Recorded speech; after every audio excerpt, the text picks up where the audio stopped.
Sot do të vazhdojmë me një temë shumë të dashur për ne, po dhe për të themi inerci të javës kaluar në vazhdimsi, meqense nuk na mjaftoi koha javën e kaluar, që të ezauronim një nga temat më të rëndësishme. Ne kemi folur në shumë nga emisionet tona në lidhje me problemet e ndryshme të gjuhës shqipe. Kemi folur kemi marrë në analizë gjithë studiusit e huaj, jo gjithë sepse janë me qindra, disa thonë janë me mira, sepse është një shkencë e veçantë e quajtur albanologji, që studion në themel këtë gjuhën tonë fantastike, gjuhën shqipe. Po përmendi vetëm disa nga studiusit të huaj dhe disa nga studiusit shqiptar ku bën pjesë natyrisht dhe zoti Sazan Guri. Po të huaj janë me Thuaref, që thot gjuha shqipe është ruajtur si një fosil i gjallë i gjuhës pelazge, kam do me thënë se sa kjo, pra gjuha pelazge, me mira vitën parë, flitet sot këtu, një rokshë. Madje në zonat e Gegris, dialekti geg, do të kemi kujdes, zoti Guri, zoti Pingulli, ju lutem, do përmendim dialekti geg, është një gjuhë shqipesh ajo, shqipesh tokskërishtja, shqipesh dhe gjuhar bëreshe, të gjitha janë shqip, por janë dialekte të ndryshme. Dialekti geg është fantastik, një roksh, edhe ne po kërkojmë, do të thënë, avash nga dal ne po përgatisim një platformë për të bërë një kongres tjetër për sosmërinë, sepse nuk ka fund kjo për sosmëria, apo jo zoti Pingulli dhe të nderuar miq. Pra, nuk është e thënë sepse u bë një kongres në 72-shin dhe u arrit për sosmëria. Jo, duke në jetën e përditshme duke përdorur vazhdimisht gjuhën, ne kemi vënë re që ka mangësi të ndryshme, ka mungesë thjeshtësie, ka një krijim artificial të vështirësisë për të huajt, për ta mësuar të huajt gjuhën shqipe. Po me një të rënd të lapsit të zhdukur dhe paskajorja, mor zoti Guri që e përmendëm, si mund të zhduket ajo paskajorja aq e famshme, tu punu, tu lodru, si mund të zhduket ajo, është e tmerrshme. Pra kanë folur, thash, me Thuaref, ka folur Han, ka folur Panajot Kupidori. Panajot Kupidori ka përmendur me dhjetra studius të tjerë për gjuhën shqipe. Do të thënë, ka nga gjysmë faqe, po thuaj për të gjithë, është një libër fantastik ai.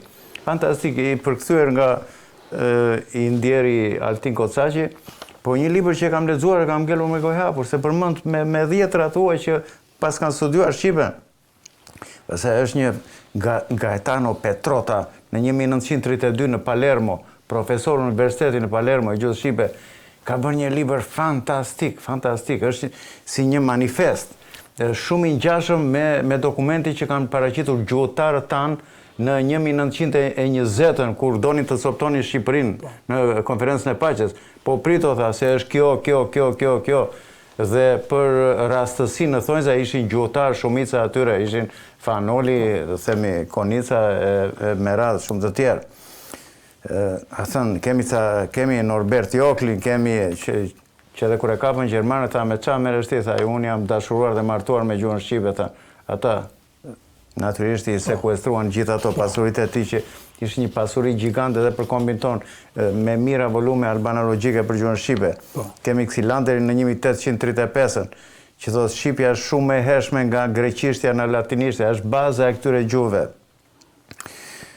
Pastaj kemi Stanislao Marciano, i famshëm Marciano, dhe ai ka studiuar komplek, do të thënë, prapjen e gjuhës shqipe në Itali, në zonat e Napolit, vendosjen e shqiptarëve në zonat e Napolit, të Salernos, të Kalabris, të Sicilis, edhe shpjegonte gjuhën atje. Kemi studiuesa shqiptar, kemi të famshëm Petrozhej, kemi Nikos Stilosin, kemi Dimitër Pilikën, Spiro Konda, Elena Kocaqi, Altin Kocaqi, Sazan Guri, Agron Dalipaj, Butrind Balaj, Franz Bopi, Gjerman, tjetër, studues të pa fund për të shqipen tonë. Edhe ne modestisht kërkojmë si Akademi Rënjëtona që të mblidhen gjithë specialistët, gjuhëtarët e kësaj, s'është e rëndësishme bëjnë pjesë në Akademinë Shtetërore apo jo. Ka njerëz tepër të apasionuar që merren me këtë problem dhe të bëjnë një platformë të rregullt se si mund ta përsosim dhe ta thjeshtëzojmë këtë gjuhën. Të hiqen ato e kota që, të themi, një aspekt të vogël, që u ngjitën kot në 72-shin, që ishte ajo. Edhe të futet ajo paskajorja ajo e famshme, që e ka anglishtja tamam, motamo. Zoti Pingulli, kjo iniciativë ishte e juaja për këtë, dhe ne aprovuam me shumë entuziazëm.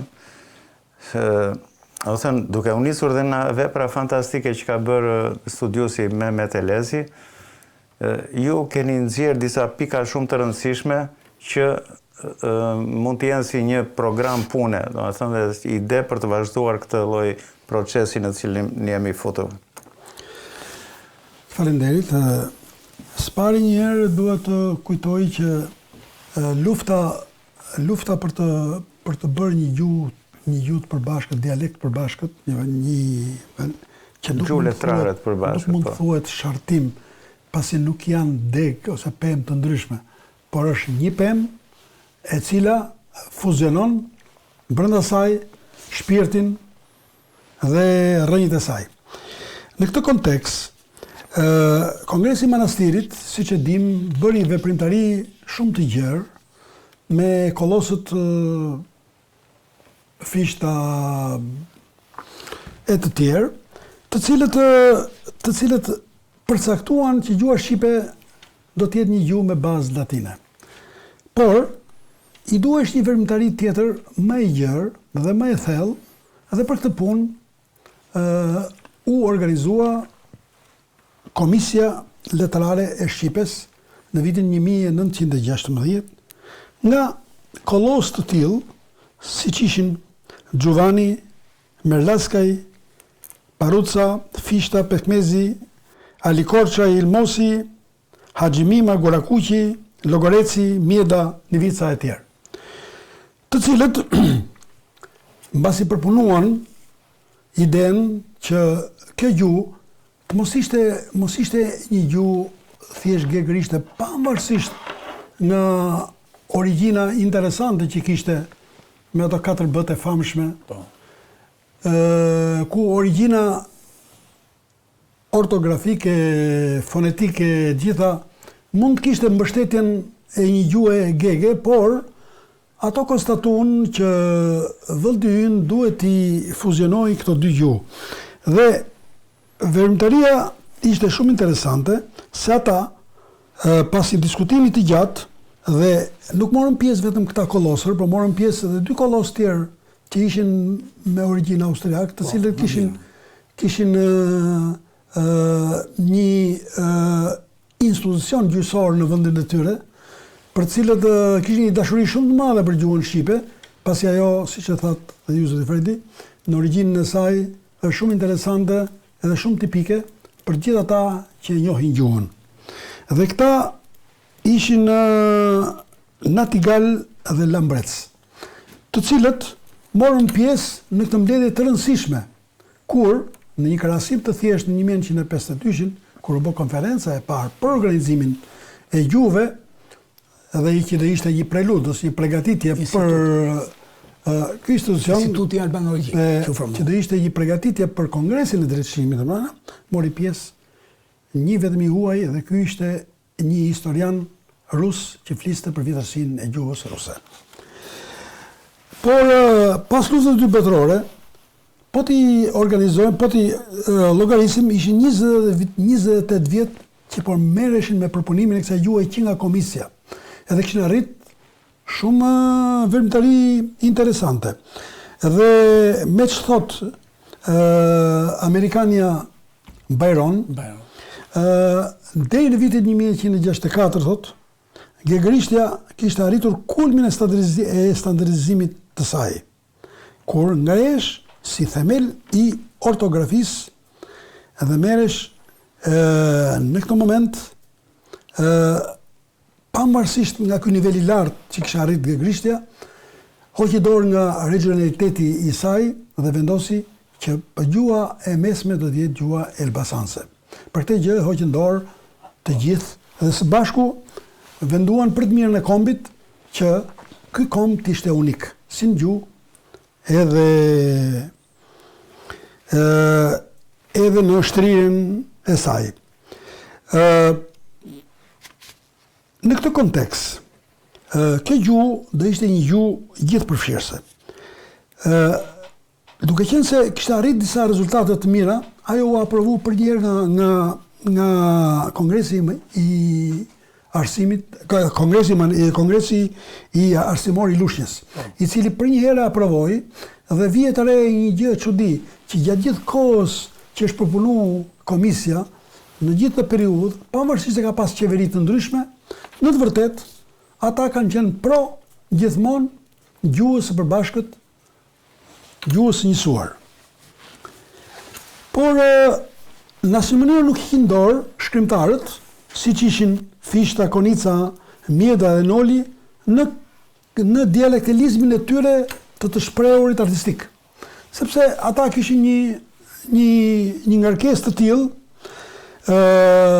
emocionale dhe artistike, të cilat i shprehin ashtu siç donin. Por në vitin 1928, në 18 nëntor, me urdhër të kryeministrisë, Ministria e Arsimit formoi Akademinë Letrare, e cila kjo Akademi Letrare, në krye të akademisë u vu